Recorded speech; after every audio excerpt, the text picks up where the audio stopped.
No, no, no, no, no. I gotta do my tag. Oh God, look at Pink. Out already. Wait, you know what? I'm the doctor. It's cool. I can revive him. Let's go ahead and revive Yellow. Bro! Yo, the match just... I'm done. That's it. I'm done. Dead already. Man's went invisible. Slice me in half. Hey guys, what's up? I'm finally back. It's been about 2 months since I posted my last devlog, so I think it's only right that I show you guys what's been going on within the past 2 months. So let me get you guys up to date. So if you've been following this channel for a long time, you would probably know that I've been making a multiplayer hide and seek game. Well, it's all about to change because now it is a survival game, which basically means you need to finish your task before the seeker finds you and kills you before the time is up. You have to remember that you're also doing these tasks for the king. All hail Chameleon Kingdom or something like that. And if there was a chameleon of kings, I'm pretty sure he would look something like this. So currently I have about 8 different tasks set up for you. Each task has its own different category. So there is chef, specialist, doctor, researcher, plenty more. But let me show you guys what actually tasks I have set up and let me explain how I did them. So if you were assigned the bomb specialist, then your task is to deactivate all the bombs that are around in the rainforest. So we have one task where you have to put in a special code just to stop the bomb from going off. And there's another one where you have to snip the wires to stop the bomb from going off as well, which I think is pretty fun. And next up we have the planter job. So if you're assigned planter, there's one task set up where you need to dig the holes and plant the seeds, which gives us this really cool dirt animation effect, which was kind of fun. The way I went about setting up these collisions so that way this dirt effect can pop off was probably not the smartest, but it is effective. Basically, there's a collision on the shovel, and when it reaches the dirt spot with another collision, the script goes off and tells the dirt to instantiate a dirt FX and pop, and then the image sprite changes. But I think that dirties the canvas, so it might not be a permanent solution. It'll probably change in the future. Anyway, another task that I had set up for the planter was to basically kill poisonous bugs that were interfering with some of the plants and destroying vegetation. So basically you would take your hand and just squish them and just stop them from destroying the environment. So this is pretty easy to set up. Basically you make the insects a UI button and you use a click event to basically trigger the death and blood splatter. Now I do want to add some animation to these bugs later on in the future, but currently I think this is a pretty good placeholder. Alright, let's move on to the next task. Now doctors are known to do many different tasks during the day and wait on their patients and do all kinds of stuff for people, and you know, they kind of took care of us during the But the point is, doctors do a lot and I could use this to my advantage. So doctors use a monitor and it tells your heart rate, your beats per minute, and your respiration. So basically you want to take the button and slide it up or down and place it on the correct value for each category. So you might have 97, 77, 57, you know, all depending on the health of regularity. Well, at least I think I'm saying that right. I'm no doctor. After that, the next task that I worked on was the microscope.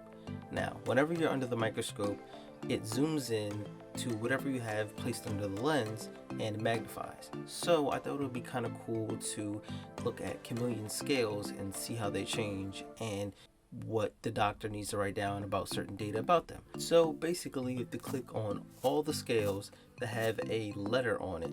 Not all the tasks have to be extremely long or really short. They are going to vary in different times. If you were assigned egg duty, you basically need to take the egg and put it back in the predator's nest.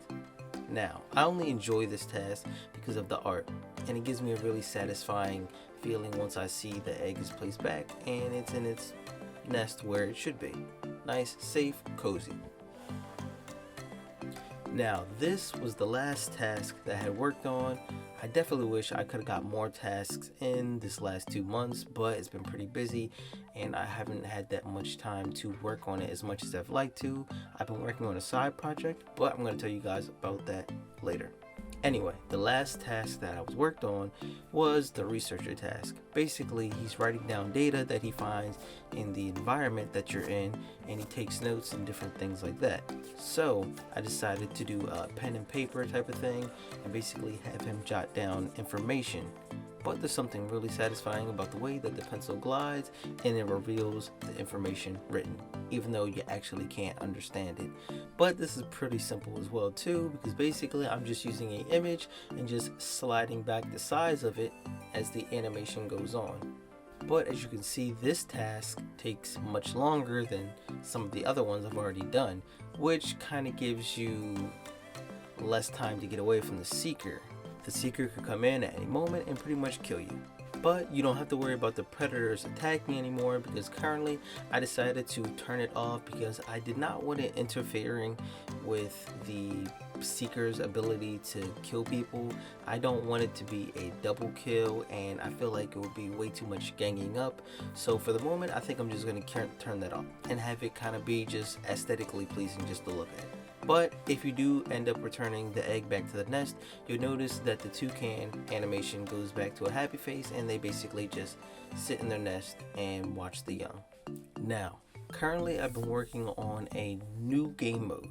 So currently, as you know, the chameleon can go invisible, but I'm thinking about other different abilities to give the chameleon. So I was thinking about mimic, which basically would be to mimic any other player in the game and seem like you're on the party member's team when you're actually the seeker in disguise. Now, I know what you're thinking. This seems very, very familiar. Well, I'm sorry, I have no idea what you're talking about. This was completely my idea before Among Us even stole the game idea from me. I had already planned this out, but if I'm being honest, this whole mimic ability seems much more favorable for my game because they are chameleons. Chameleons are known to change color, so I think I'm just going to kind of stick with it for the moment. So currently I don't have much done, so this is actually what the mimic menu would look like if you have this game mode on right now. So as you can see, the little UI comes up and you can see each and every different character in the menu down below, but you aren't able to change into them just yet. I'm definitely going to work on that, and you guys will probably see that in the next devlog. But before I continue, did you guys also know that I have a website, and I would really appreciate it if you guys go check it out and tell me what you guys think. And don't forget to leave a like and maybe a comment and tell me what you guys think about everything that I've changed so far. And speaking of changes, I definitely know that the Doctor Revive animation definitely needs to change. Currently, it's just this poofy looking particle effect, all thanks to Unity's particle system. But besides that, I think it needs more of a touch-up. So I decided to ask some people on Twitter and try to get their thoughts and see how I should restylize this animation. The people on Twitter had some really good comments, and I think I'm going to go with the Revival Angelic animation. So I'm going to attempt to try. So here's my idea of what I think it might look like, but it won't be completely finished just yet. And this mixed with the animation, and it gives you this.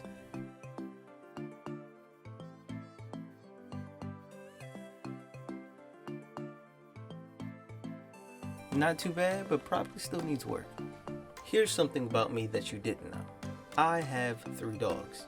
I love my animals to death. If it was up to me, I would make everyone adopt an animal at some point, because they all need love and affection. So I decided that my game definitely needs pets.